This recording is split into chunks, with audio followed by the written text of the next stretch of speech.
ఒక ప్రోటీన్ ఉంటే దాన్ని పాజిటివ్ రక్తం అంటున్నాం, ఆ ప్రోటీన్ లేకపోతే దాన్ని నెగిటివ్ రక్తం అంటున్నాం. అంటే ప్రోటీన్ అనేది ఏంటి, ఒక దానిలో ఒకరిలో ఉంది, ఇంకొకరిలో లేదు. ఫర్ ఎగ్జాంపుల్ ఒక వ్యక్తి ఉన్నాడండి, ఆ వ్యక్తి ఒక వ్యక్తి ఉన్నాడు, ఈ వ్యక్తి పాజిటివ్, ఈ వ్యక్తి నెగిటివ్. పాజిటివ్ వ్యక్తి, నెగిటివ్ వ్యక్తి ఉన్నారు. ఈ పాజిటివ్ వ్యక్తి యొక్క రక్తాన్ని నెగిటివ్ వ్యక్తికి అందిస్తే ఈ పాజిటివ్ ఉన్నటువంటి కణం అనేది నెగిటివ్ వ్యక్తి యొక్క రక్తంలోకి వెళ్తే ఆ నెగిటివ్ వ్యక్తి యొక్క పాజిటివ్ వ్యక్తి యొక్క ఆ యాంటీజెన్ని నెగిటివ్ వ్యక్తి యొక్క రక్తం గుర్తించి దానికి వ్యతిరేకంగా ప్రతిరక్షకాలని ఉత్పత్తి చేస్తుంది. అయితే ప్రతిరక్షకాలను ఉత్పత్తి చేసేలోగా 120 డేసే బతుకుంటాయి కాబట్టి ఆర్బీసీ కణాలు, అప్పట్లోగా టైం అయిపోతుంది కాబట్టి ఎటువంటి సమస్య రాదు. కానీ ఈ వ్యక్తిలో ఆల్రెడీ ఒకసారి ట్రాన్స్ఫ్యూజన్ రక్త మార్పిడి చేసాం, ఇదే వ్యక్తి యొక్క రక్తాన్ని ఇతనికి ఇంకొకసారి ఇచ్చాం కాబట్టి ఇతనిలో ఈ పాజిటివ్ వ్యక్తికి వ్యతిరేకమైనటువంటి యాంటీబాడీస్ అనేవి ఇప్పుడు తయారైపోయాయి. ఫస్ట్ టైం అయిపోయిన తర్వాత ఫస్ట్ టైం ట్రాన్స్ఫ్యూజన్లో ఎటువంటి సమస్య లేదు, ఎందువల్ల యాంటీబాడీస్ లేవు. అప్పుడు దాకా పాజిటివ్కి వ్యతిరేకమైనటువంటి యాంటీబాడీస్ లేవు. ఎప్పుడైతే పాజిటివ్ రక్తాన్ని ఇచ్చామో ఇప్పుడు యాంటీబాడీస్ తయారయ్యాయి. ఇప్పుడు మనం సెకండ్ టైం ఇచ్చామనుకోండి, సెకండ్ టైం మనం రక్త మార్పిడి చేస్తే ఈ యాంటీబాడీసు పాజిటివ్కి వ్యతిరేకంగా ఇతని బాడీలో తయారైనటువంటి యాంటీబాడీసు ఈ రక్తాన్ని ఎగ్లూటినేషన్ చేసేస్తాయి. వెంటనే ఈ వ్యక్తి మరణించడం జరుగుతుంది.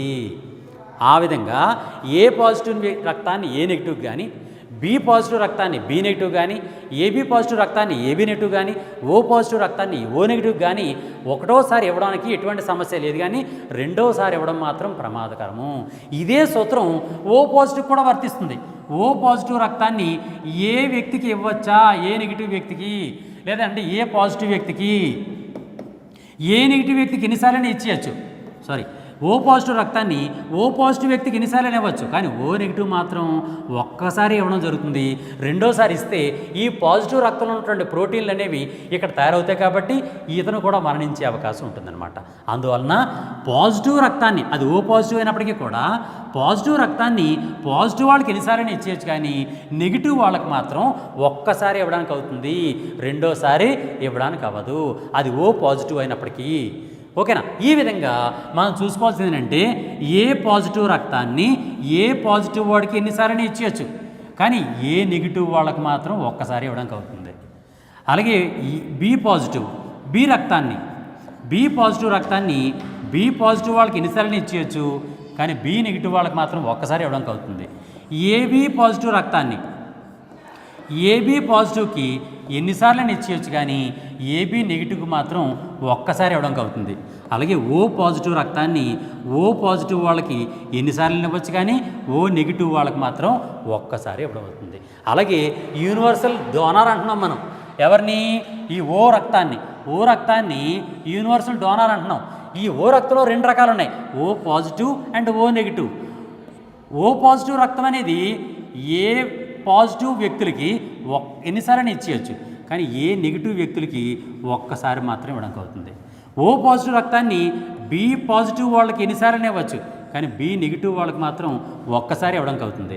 ఏబి పాజిటివ్ రక్తం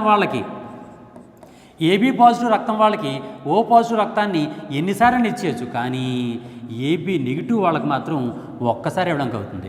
ఓ పాజిటివ్ వాళ్ళకి రక్తాన్ని ఓ పాజిటివ్ వాళ్ళకి ఎన్నిసార్లు ఇవ్వచ్చు, కానీ ఓ నెగిటివ్ వాళ్ళకి మాత్రం ఒక్కసారి ఇవ్వడానికి అవుతుంది.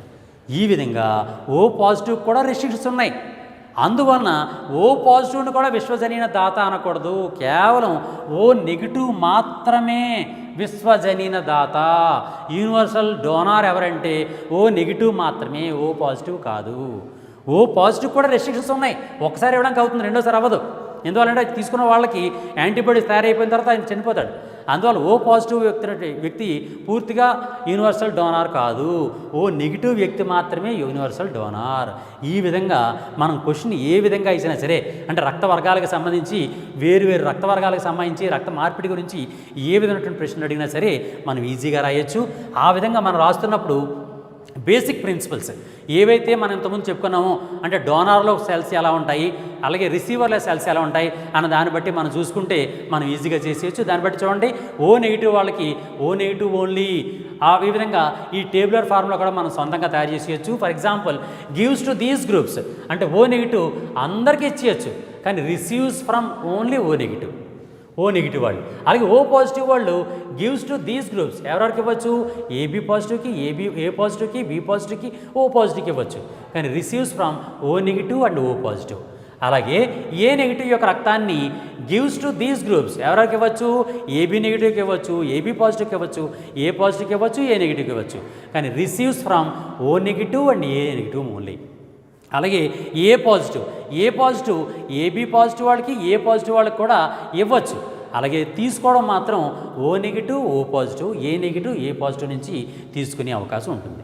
అలాగే బి నెగిటివ్ వాళ్ళు B negative, B positive, AB negative, AB positive వీళ్ళందరికీ కూడా ఇవ్వడానికి అవకాశం ఉంటుంది, తీసుకోవడం మాత్రం ఓ నెగిటివ్ వాళ్ళ నుంచి, బి నెగిటివ్ వాళ్ళ నుంచి మాత్రమే తీసుకోవడానికి అవకాశం ఉంటుంది. అలాగే బి పాజిటివ్ వాళ్ళు gives to B positive and AB positive and receives from O negative O positive, B negative B positive. అలాగే ఏబీ నెగిటివ్ వాళ్ళు gives to AB negative and AB positive only, receives from O negative, A negative, B negative, AB negative. అలాగే AB positive వాళ్ళు only AB positive వాళ్ళకి మాత్రమే ఇవ్వడానికి అవకాశం ఉంటుంది, కానీ తీసుకోవడం మాత్రం అందరి నుంచి తీసుకునే అవకాశం ఉంటుందన్నమాట. ఈ విధంగా రక్త వర్గాలు వేరు రకాలు ఉంటాయి. ఇవన్నిటిలో ప్రశ్న ఏ విధంగా అడిగినప్పటికీ కూడా రక్త వర్గాలకు సంబంధించి ఏ విధంగా రక్త వర్గాలని క్వశ్చన్ అడిగినా సరే మనకు బేసిక్ ప్రిన్సిపల్స్ తెలిసి ఉంటాయి కాబట్టి మనం దానికి ఆన్సర్ని ఈజీగా రాసేయచ్చు. Okay, thank you very much.